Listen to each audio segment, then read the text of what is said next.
Good afternoon students. आज हम लोग अपने वातावरण संसाधन एवं उनके संरक्षण 5वां चैप्टर जो हम लोगों का है उसका लास्ट टॉपिक जैव विविधता संरक्षण कंजर्वेशन ऑफ बायोडाइवर्सिटी के बारे में जानकारी लेंगे। किस प्रकार हम लोग बायोडाइवर्सिटी यानी जैव विविधता का संरक्षण करेंगे, क्योंकि हम लोग अभी पढ़ चुके हैं कि जैव विविधता हम लोगों के लिए कितना इम्पोर्टेंट है, कितना महत्वपूर्ण है और वो उसका लगातार विनाश हो रहा है। तो उसको हम लोग किस प्रकार संरक्षित कर सकेंगे जिसके कारण हम लोगों को और आने वाले भविष्य को इसका लाभ मिल सकेगा। तो जैव संरक्षण के उपाय जिनके द्वारा पौधे एवं जंतुओं को लगातार जीवित रखना, उनकी उचित वृद्धि एवं विकास एवं प्रजनन क्रिया को सुनिश्चित कर वंश वृद्धि किया जाना, इसको ही जैव विविधता संरक्षण कहते हैं। तो जैव विविधता के संरक्षण के उपाय क्या क्या है हम लोग देखेंगे। तो जैव विविधता के महत्व को समझते हुए भविष्य में इसकी क्षति को रोकना, यही उद्देश्य है उसके संरक्षण का। और इसके लिए ज़रूरी है कि प्रत्येक व्यक्ति पर्यावरण से मैत्री संबंध रखे और स्थानीय समुदाय का सहयोग इसमें बहुत ही महत्वपूर्ण होता है। तो जैव विविधता के संरक्षण के लिए 2 बार पृथ्वी सम्मेलन किया गया, जिसका उद्देश्य खास करके स्थानीय स्तर पर, क्षेत्रीय स्तर पर जैव विविधता को स्थानीय, क्षेत्रीय और वैश्विक स्तर पर इसके संरक्षण के लिए, जैव विविधता के संरक्षण के लिए इसमें शपथ ली गई थी। तो प्रथम पृथ्वी सम्मेलन अर्थ समिट फर्स्ट जो हुआ था वो 1992 में रियो द जेनेरो जो ब्राज़ील में है एक सिटी, वहाँ पे हुई थी। और द्वितीय पृथ्वी सम्मेलन जो है वो 2002 में जोहान्सबर्ग जो दक्षिण अफ्रीका में एक सिटी है वहाँ पे हुई थी, जिसमें 190 देशों ने भाग लिया था और जैव विविधता को वैश्विक स्तर पर पूरे विश्व में इसको संरक्षण के लिए शपथ लिया गया था। तो राष्ट्रीय संरक्षण योजना में जैविक विविधता को सुरक्षित रखने के लिए भी वांछित सरकारी नीति और कार्य की रूपरेखा बनाई गई थी, जिसको कि वर्ल्ड कंजर्वेशन स्ट्रेटजी के नाम से हम लोग इसको जानते हैं। और इसने कई सुझाव प्रस्तुत किए थे जैव विविधता के संरक्षण के लिए। तो फर्स्ट देखो क्या था, संकटापन्न या विलुप्त हो रहे प्रजातियों का संरक्षण का प्रयास करना चाहिए। दूसरा सुझाव क्या था, प्रजातियों को लुप्त होने से बचाने के लिए उचित योजनाएं व प्रबंधन अपेक्षित है। थर्ड क्या था, खाद्यान्नों को की किस्में, चारे संबंधी पौधों की किस्में, इमारती लकड़ी, पेड़, पशुधन व उनकी प्रजातियों की किस्मों को संरक्षित करना चाहिए। नेक्स्ट क्या था, प्रत्येक देश के वन्य जीवन के आवास को चिन्हित कर उनकी सुरक्षा को सुनिश्चित करना चाहिए और प्रजातियों के पलने, बढ़ने तथा विकसित होने के स्थान सुरक्षित और संरक्षित हो। और 6 पॉइंट क्या था, वन्य जीवों व पौधों का अंतर्राष्ट्रीय व्यापार नियमों के अनुरूप हो। तो इस तरह से कई स्ट्रेटजी या कई सुझाव दिए गए थे। नेक्स्ट देखो, भारत सरकार द्वारा भी वन्य जीव सुरक्षा अधिनियम 1972, वाइल्ड लाइफ प्रोटेक्शन एक्ट 1972 पारित किया गया था, जिसके अंतर्गत नेशनल पार्क, पशु विहार तथा जीवमंडल आरक्षित क्षेत्र घोषित किए गए थे। तो जैव विविधता का संरक्षण जो है वो हम लोग 2 प्रकार से कर सकते हैं। एक है स्वस्थानीय संरक्षण इन सीटू कंजर्वेशन और दूसरा है बाह्य स्थानीय संरक्षण एक्स सीटू कंजर्वेशन। तो स्थानीय संरक्षण और बाह्य स्थानीय संरक्षण में क्या अंतर है हम लोग देखेंगे। स्थानीय संरक्षण में क्या किया जाता है, जीवों को उनके प्राकृतिक आवास में ही संरक्षण प्रदान किया जाता है, जिससे वे आराम से रह सके, प्रजनन क्रिया कर सके और अपने वंश की वृद्धि कर सके। लेकिन बाह्य स्थानीय संरक्षण में क्या होता है, जीवों का जो पैतृक स्थल होता है, जो प्राकृतिक स्थल जहाँ वे रहते हैं, वहाँ से उनको निकाल कर अन्य जगह उनको ये विशेष सुरक्षा प्रदान की जाती है। और ये सभी जो खास करके जो संकटापन्न जीव हैं, जो विलुप्ति के कगार पर जो जीव आ गए हैं, खास करके उनको इस तरह से सुरक्षा प्रदान की जाती है। तो स्थानीय सुरक्षा में हम लोग देखेंगे 4 प्रकार से हम लोग राष्ट्रीय उद्यान या राष्ट्रीय उद्यान, दूसरा है अभयारण्य, तीसरा संरक्षित वन और चौथा सुरक्षित जैव मंडल को हम लोग सुरक्षित क्षेत्र के रूप में इसको जीव जंतुओं को सुरक्षा प्रदान करते हैं। और बाह्य स्थानीय संरक्षण में वनस्पति उद्यान, बॉटनिकल गार्डन, प्राणी उद्यान, जूलॉजिकल पार्क या क्रायो प्रिजर्वेशन या बीज बैंक और जीन बैंक के द्वारा बाह्य स्थानीय संरक्षण प्रदान किया जाता है जीवों को। तो आगे हम लोग स्थानीय संरक्षण या इन सीटू कंजर्वेशन देखें। स्थानीय संरक्षण में जीव जंतु एवं पौधों को विशेष सुरक्षा उनके अपने प्राकृतिक आवास में ही प्रदान की जाती है, जिससे वे आराम से रह सके, प्रजनन क्रिया कर सके और अपने वंश की वृद्धि कर सके। अपने देश में स्थानीय संरक्षण पर विशेष ध्यान देते हुए अनेक राष्ट्रीय उद्यान, अभयारण्य, संरक्षित वन एवं सुरक्षित जैव मंडल की स्थापना की गई है। वर्तमान में 90 राष्ट्रीय उद्यान, अभी तो शायद 100 के राष्ट्रीय उद्यान, 448 अभयारण्य और 15 जीव मंडल हो गए हैं। तो इन स्थानों में जीवों को सुरक्षा प्रदान की गई है। कानूनी सुरक्षा एवं संरक्षण सरकारी स्तर पर यहाँ प्रदान की जाती है। तो स्थानीय संरक्षण में जो सुरक्षित क्षेत्र है 4 प्रकार के, राष्ट्रीय उद्यान या दूसरा है अभयारण्य, संरक्षित वन और सुरक्षित जैव मंडल, उसको हम लोग एक एक करके देखेंगे। तो राष्ट्रीय उद्यान या नेशनल पार्क, राष्ट्रीय उद्यान राष्ट्रीय सरकार द्वारा आरक्षित वह भूभाग है जो कि वन्य जीवों के लिए संरक्षित रखा जाता है। राष्ट्रीय उद्यान में वन ऑफिसर की अनुमति से सामान्य लोग देखने जा सकते हैं, लेकिन यहाँ खेती करना, पशुचारण करना आदि मना होता है। इसका नियंत्रण केंद्र सरकार द्वारा होता है और केंद्र सरकार किसी भी वन को राष्ट्रीय उद्यान बना सकती है। भारत में कुल 90 राष्ट्रीय उद्यान, अभी तो 100 हो गए हैं, जो भारत की कुल भूभाग का 1% हिस्सा है।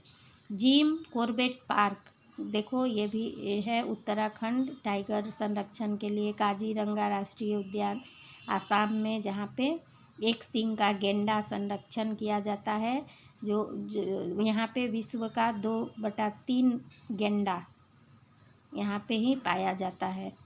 तो जिम कॉर्बेट पार्क में टाइगर का संरक्षण, काजीरंगा में आसाम में जो है उसमें एक सींग वाले गेंडे को संरक्षित किया जाता है। पश्चिम बंगाल में गोरुमारा, हाथी, बाघ, गेंडा आदि को, कान्हा, मध्य प्रदेश में चीता, बाघ, नीलगाय आदि को संरक्षित किया जाता है। दूसरा है पशु विहार या अभयारण्य, सेंचुरीज जिसको बोलते हैं। यहाँ पर संकटापन्न विलुप्त प्राय प्राणी को का संरक्षण किया जाता है और यहाँ लकड़ी या अन्य वन उत्पाद को स्थानीय लोग ले जा सकते हैं, लेकिन इसका पशुओं पर कोई प्रभाव नहीं पड़ना चाहिए। कोई भी सामान ले जाना है, लेकिन उसमें पशुओं के ऊपर कोई हानि नहीं होनी चाहिए। यहाँ वृक्ष काटना, शिकार करना, पशुचारण आदि मना है और इसका नियंत्रण राज्य सरकार, स्टेट गवर्नमेंट के द्वारा किया जाता है। वर्तमान में 492 अभयारण्य हैं, जो भारत की भूमि का 3.7% अंश बनाते हैं। पश्चिम बंगाल में जल्दापाड़ा, जहाँ पे बाघ, हाथी, बारहसिंगा आदि हैं। तीसरा है संरक्षित वन, रिजर्व फॉरेस्ट। तो जब किसी वन क्षेत्र में वन्य प्राणियों की संख्या धीरे धीरे घटने लगती है तो सरकारी निर्देश से उस क्षेत्र को एक निश्चित समय के लिए संरक्षित घोषित कर दिया जाता है और सामान्य लोगों का प्रवेश तब तक निषेध रहता है जब तक पर्यावरण संतुलन फिर से ना बन जाए। तो बंगाल में जैसे अलीपुर के पास बक्सा टाइगर संरक्षित वन। नेक्स्ट है सुरक्षित जैवमंडल या बायोस्फीयर रिजर्व। यहाँ पूरे पारिस्थितिक तंत्र को, इकोसिस्टम को एक साथ संरक्षित, यानी उस स्थान के पेड़ पौधों, जीव जंतुओं एवं स्थानीय लोग सबको एक साथ संरक्षित करके रखा जाता है और यह संकटग्रस्त जीवों का आवास स्थान भी है। भारत में कुल 15 सुरक्षित जैवमंडल हैं। तो इस तरह से हम लोग 4 जो देखे आरक्षित क्षेत्र। अब हम लोग बाह्य स्थानीय संरक्षण या एक्स सिटू कंजर्वेशन को देखेंगे। तो एक्स सिटू या बाह्य स्थानीय संरक्षण किसको कहते हैं हम लोग देखे हैं। इस प्रकार के संरक्षण में विलुप्त हो रहे या संकटग्रस्त जीवों और पौधों को उनके पैतृक आवास में, यानी उनका जो प्राकृतिक आवास है वहाँ से निकाल कर किसी अन्य संरक्षित स्थान पर संरक्षित किया जाता है। तो जैसे देखो जंतु उद्यान या जूलॉजिकल गार्डन हम लोग गए भी है, देखे भी है।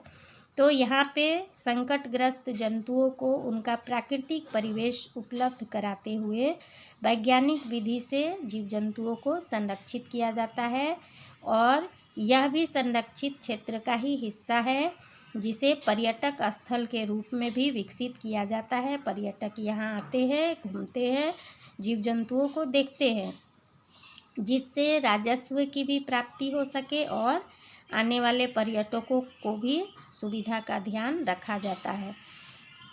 जैसे अलीपुर जंतु उद्यान है कोलकाता में, बहुत सारे जंतु उद्यान हैं कोलकाता में। जो जंतु उद्यान है उसका नाम क्या है, अलीपुर जंतु उद्यान। नेक्स्ट देखो वनस्पति उद्यान या बॉटेनिकल गार्डन। यहाँ पे क्या किया जाता है, विभिन्न पौधों को आरक्षित किया जाता है। यहाँ संकटापन्न विलुप्त प्राय पौधों को संग्रह एवं संरक्षण प्रदान किया जाता है ताकि वो अपना वंश वृद्धि कर सके और उनका जो विलुप्त होने के कगार पे है तो उनकी संख्या जो है वो वृद्धि करे। यहाँ पर अनुसंधान, अध्ययन, वैज्ञानिक देखरेख में किया जाता है और पर्यटन स्थल भी ये है। तो जैसे आचार्य जगदीश चंद्र बोस भारतीय वनस्पति उद्यान शिवपुर, जो हावड़ा वेस्ट बंगाल पश्चिम बंगाल में पड़ता है।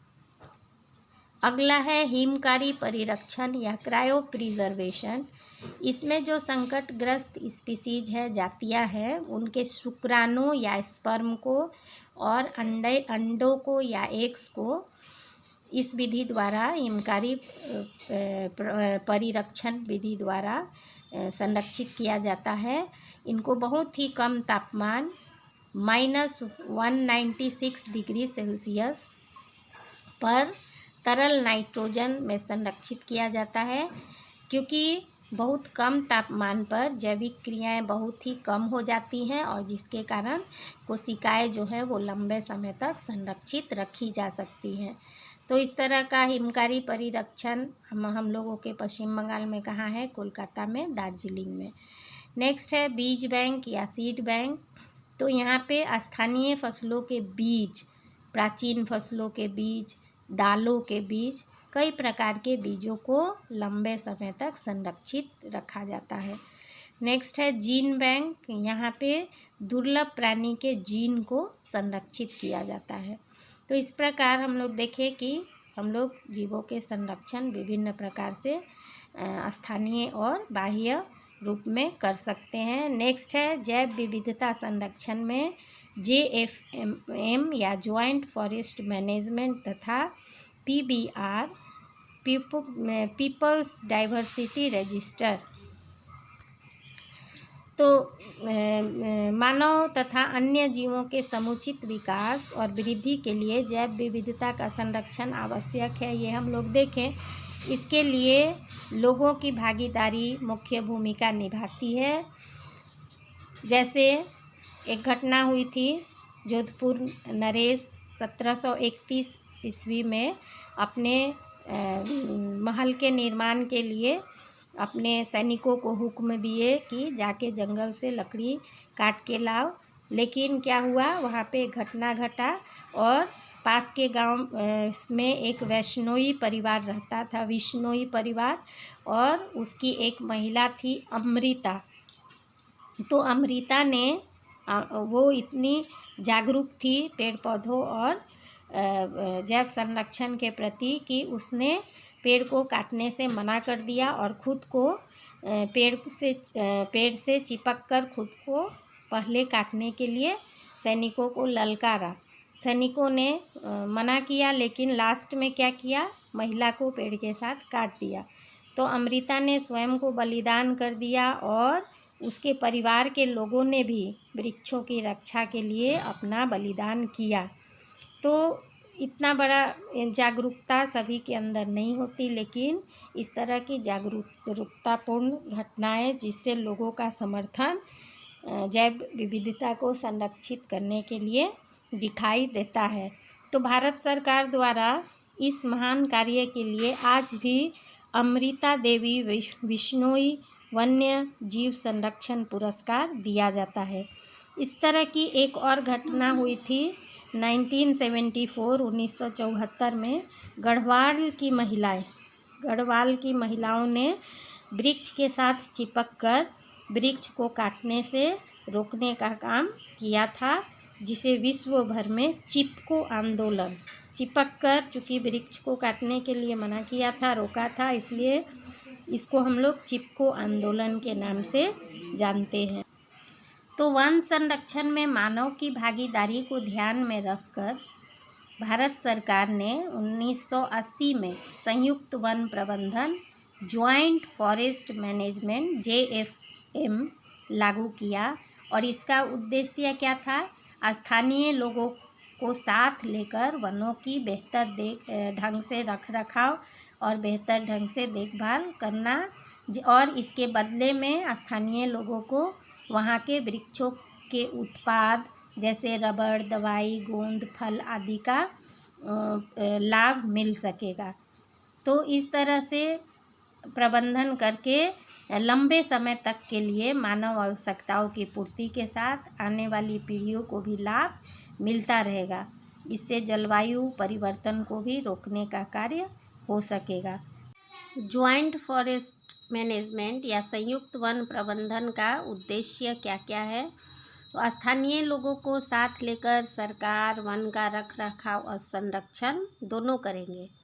दूसरा क्या था, स्थानीय लोगों को इसके बदले में वन से लकड़ियाँ, रबड़, गोंद, फल आदि उत्पाद जो है वन के उत्पाद, उनका लाभ मिल सकेगा और वनों का संरक्षण लंबे समय तक इसके कारण हो पाएगा और वनों की भविष्य में कभी कमी नहीं रहेगी और आने वाली पीढ़ियों को इसका लाभ मिलेगा और इसके कारण जलवायु जो है वो परिवर्तित नहीं हो पाएगा। पश्चिम बंगाल में संयुक्त वन प्रबंधन 1971 ईस्वी में शुरू किया गया, जिससे मिदनापुर जिले के जो साल के जंगल थे उनको स्थानीय लोगों की सहायता से ही बचाया जा सका। अब हम लोग देखेंगे वन संरक्षण के लिए वन संरक्षण कानून, लॉ ऑफ फॉरेस्ट कंजर्वेशन। तो जैव विविधता को बचाने के लिए हम लोग जानते हैं वन को भी संरक्षित करना जरूरी है, इसलिए वन संरक्षण कानून भी बने। तो वन संरक्षण अधिनियम 1980, जिसमें क्या कहा गया कि वनों के विनाश को रोकने के लिए यह कानून लाया गया और पूरे क्षेत्र को 6 क्षेत्रीय कार्यालयों में जैसे बेंगलुरु, भोपाल, भुवनेश्वर, लखनऊ, शिलोंग और चंडीगढ़ में बांट दिया गया, जिससे कार्य जो है वन संरक्षण का अच्छे से हो सके। नेक्स्ट है पर्यावरण संरक्षण अधिनियम, जो 1986 में पास हुआ था और यह कानून पर्यावरण से संबंधित सभी विषयों के लिए एक केंद्रीय व्यवस्था लागू करने और पुराने अधिनियमों की कमियों को दूर करने के लिए लिया गया था। नेक्स्ट जो नियम बना था, राष्ट्रीय वन नीति 1988 1988। तो इसमें वन संरक्षण एवं वनों के प्रबंधन में लोगों की भागीदारी सुनिश्चित करने, पुनरुद्धार के कार्य में ग्रामीण समुदायों, अनुसूचित वर्गों एवं ग्रामीण निर्धनों के सहायता एवं सहयोग लेने के लिए इस नीति की घोषणा की गई। और इसके साथ ही IUCN प्रकृति और प्राकृतिक संसाधनों के लिए, जितने भी प्राकृतिक संसाधन हैं उनके लिए IUCN यानी international union for conservation of nature ने विशेष प्रयास किए थे, जिससे कि प्राकृतिक संसाधन और प्रकृति की सुरक्षा की जा सके। और इस संघ ने विश्व वन्य जीवन फंड यानी world wild life fund WWF और विश्व संरक्षण युक्ति वाइल्ड कंजर्वेशन स्ट्रेटजी WCS बनाई और जिसके कारण विभिन्न प्रकार के जीव जंतु और को संरक्षित किया गया। और भारत में भी WWF यानी वर्ल्ड वाइल्ड लाइफ फंड की सहायता से वन्य जीवों को बचाने का कार्य चल रहा है। अब हम लोग देखेंगे कि पीपल्स बायोडाइवर्सिटी रजिस्टर या जैव विविधता रजिस्टर किसको कहते हैं। तो यह वह स्वीकृत रजिस्टर है जिसे स्थानीय लोगों की सहायता से तैयार किया जाता है और इस रजिस्टर में स्थानीय जैव संसाधन तथा उनके उपयोग को स्थानीय लोगों की सहायता से लिपिबद्ध किया जाता है। प्रजाति संबंधी कोई जानकारी को स्थानीय निवासी उपलब्ध कराते हैं और उनकी प्रविष्टि की जाती है इस रजिस्टर में, ताकि जैव विविधता के संरक्षण में यह उपयोगी। तो इस प्रकार हम लोग देख लें कि PBR की क्या भूमिका हुई जैव संरक्षण में। तो उस स्थान के किसी भी प्रजाति की जानकारी स्थानीय लोगों को ही मिलती है। स्थानीय लोगों के द्वारा दी गई प्रजाति की प्रविष्टि रजिस्टर में की जाती है, जो लोक जागरण को प्रेरित करती है, जिससे जैव विविधता संरक्षित हो सके।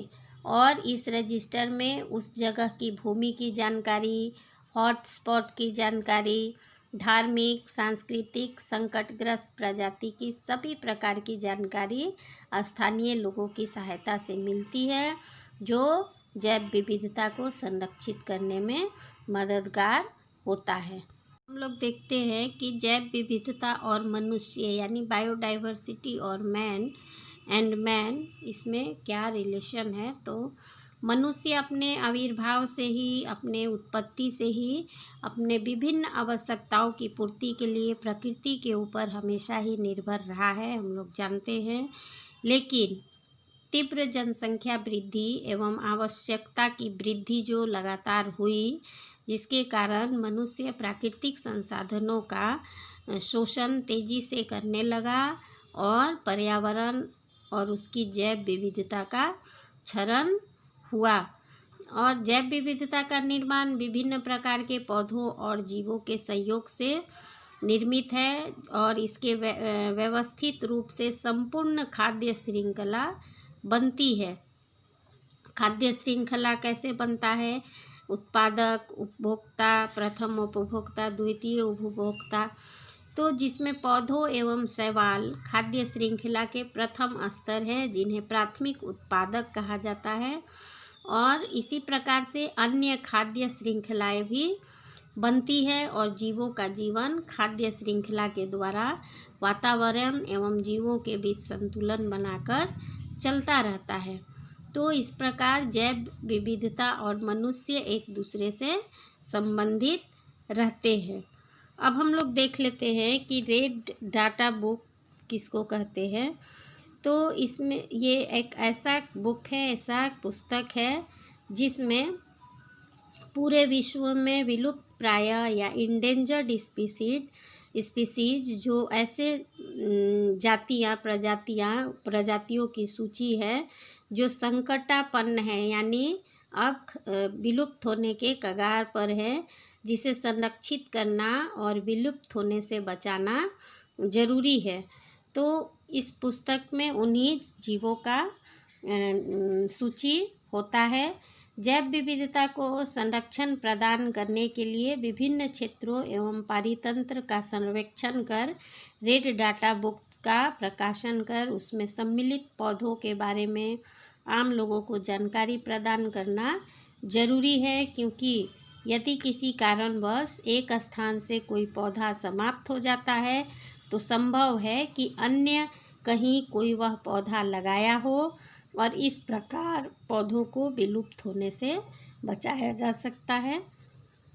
कि 1962 ईस्वी में ईस्टर द्वीप में पाया जाने वाला पेड़ सोफोरा टोरोमीरो विलुप्त घोषित कर दिया गया था, लेकिन रेड डाटा बुक में प्रकाशित होने के कारण यह जानकारी मिला कि इस पौधे को थोर हेयर डेटल ने गोटबोर्ग वनस्पति उद्यान में लगाया था। तो इस प्रकार विलुप्त हो गई प्रजाति को पुनः संरक्षण कर उपयोग में लाया जा सका। अपने देश में पोडोफिलम, कॉसिनियम, वैनिला, साइकस, ऑर्किड आदि पौधे जो हैं वो विलुप्ति के कगार पर यानी इंडेंजर्ड स्पीसीज में इनका नाम है। और जंतुओं में राइनोसेरस, रॉयल बंगाल टाइगर, भारतीय शेर, पांडा आदि विलुप्त होने के कगार पर हैं। तो अब हम लोग विलुप्त प्राय प्राणी या संकटापन्न प्रजाति इंडेंजर्ड स्पीसीज के बारे में किस तरह से भारत सरकार द्वारा इनको संरक्षण दिया गया है। तो ऐसी प्रजाति जिनकी संख्या बहुत कम हो गई है और यदि उनको भविष्य में संरक्षण नहीं प्रदान किया गया तो ये प्राणी या पौधे विलुप्त हो जाएंगे। इनको एंडेंजर्ड या संकटापन्न या विलुप्त प्राय जीव कहा गया। तो सरीसृप में घड़ियाल, कछुआ, अजगर, पक्षी में great Indian bustard, Siberian crane, मांसाहारी स्तनधारी में लाल पांडा, बाघ, तेंदुआ, सुनहरी बिल्ली, बंदर की कुछ प्रजातियां अलग से जैसे गिब्बन बंदर, सुनहरा बंदर, पौधों की कुछ जातियां सर्पगंधा, रोडोडेंड्रॉन, चंदन, ये सभी संकटापन्न प्रजाति में आते हैं। और विलुप्त प्राणी या एक्सटिंक्ट एनिमल किसको कहा गया?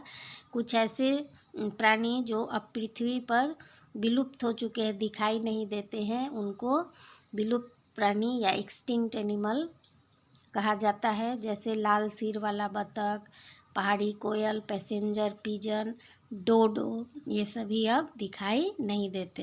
विलुप्त प्राय प्राणियों को, इंडेंजर्ड स्पीसीज को संरक्षण प्रदान करने के लिए यानी उनको प्राकृतिक आवास में संरक्षित रखने के लिए, ताकि वो वहाँ स्वच्छंद रहकर अपनी वंश वृद्धि कर सके, तो उसके लिए कई परियोजना शुरू की गई।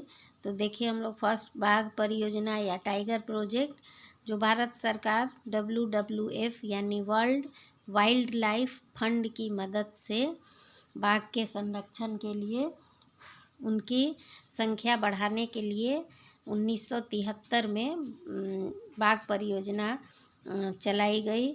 और इसका आरक्षण पहले 9 क्षेत्रों में शुरू किया गया, बाद में ये 28 बाघ संरक्षित क्षेत्र अभी हो गए हैं। तो इसके कारण बाघों की संख्या में बढ़ोतरी हुई। जैसे हम लोग देखें 2010 में 1706 संख्या थी बाघों की, जो 2014 में बढ़कर 2226 हो गई। तो ये जो 9 क्षेत्र थे वो क्षेत्र कौन कौन से थे देखिए हम लोग। सुंदरवन पश्चिम बंगाल में, मानस आसाम में, कॉर्बेट नेशनल पार्क यूपी में, बांदीपुर कर्नाटक, मेलाघाट महाराष्ट्र, कान्हा मध्य प्रदेश, रणथंभौर राजस्थान, पलामू बिहार, सिमलीपाल उड़ीसा। तो ये सभी राष्ट्रीय उद्यान में बाघों को संरक्षित किया गया था।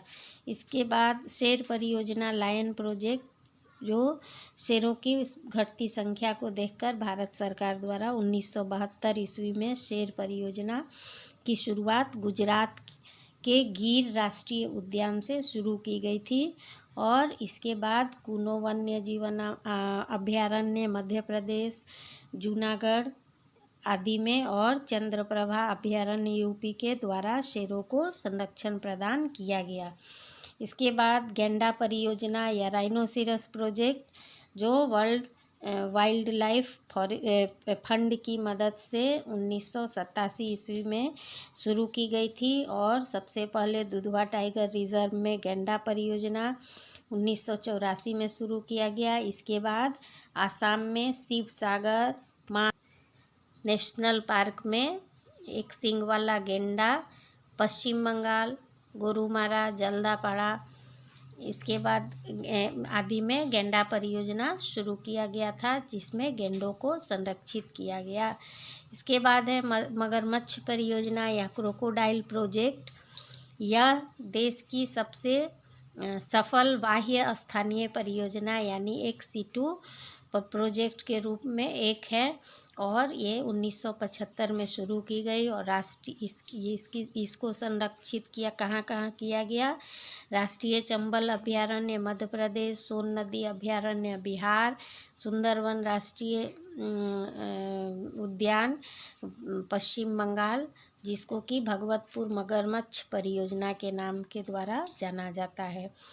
इसके बाद देखिए लाल पांडा परियोजना, रेड पांडा प्रोजेक्ट, जो भारत में वर्ल्ड वाइल्ड लाइफ फंड की मदद से 1996 में शुरू हुई और ये कहाँ शुरू किया गया। सिक्किम में कंचनजंगा राष्ट्रीय उद्यान, दार्जिलिंग पश्चिम बंगाल में सिंगालाला राष्ट्रीय उद्यान, अरुणाचल प्रदेश, मेघालय आदि राज्यों में लाल पांडा को संरक्षण प्रदान किया गया। तो इस प्रकार संरक्षण प्रदान करने से जो विलुप्त प्राय जीव थे उनकी संख्या में बढ़ोतरी हो रही है और इस प्रकार जैव विविधता को संरक्षण प्रदान करके, क्योंकि जैव विविधता जहाँ अधिक होगी वहाँ पे पर्यावरण का संतुलन काफ़ी अच्छा होगा, इसलिए इसकी कोशिश अभी भी जारी है।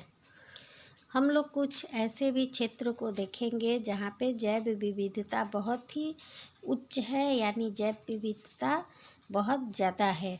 तो जैव विविधता तप्त स्थल या हॉट स्पॉट के नाम से हम लोग इनको जानते हैं। इन क्षेत्रों को बायोडाइवर्सिटी हॉट स्पॉट। तो जैव विविधता के मामले में पृथ्वी के कुछ क्षेत्र अत्यधिक समृद्ध है, यानी यहाँ जैव विविधता उच्च होती है और ऐसे क्षेत्रों को मेगा डाइवर्सिटी क्षेत्र, मेगा डाइवर्सिटी रीजन या हॉट स्पॉट कहते हैं। तो इस तरह के 34 क्षेत्रों को हॉट स्पॉट के रूप में चिन्हित किया गया है और इनमें से 4 जो हॉट स्पॉट है वो भारत में है। हिमालय, दक्षिण में पश्चिम घाट व श्रीलंका, इंडो म्यांमार तथा पूर्वी हिमालय। तो ये जो हॉट स्पॉट है यहाँ पे बहुत ज़्यादा जैव विविधता बहुत उच्च होती है।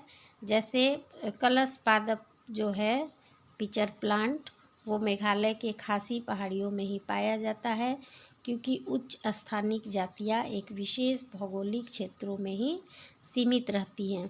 तो इस तरह से ये जो क्षेत्र है वहाँ पे उच्च जो जैव विविधता पाई जाती है और जहाँ पे जैव विविधता की क्षति हो रही है वहाँ पे हम लोग उसके संरक्षण के बारे में सोचते हैं और जैव विविधता को संरक्षण प्रदान किया जाता है।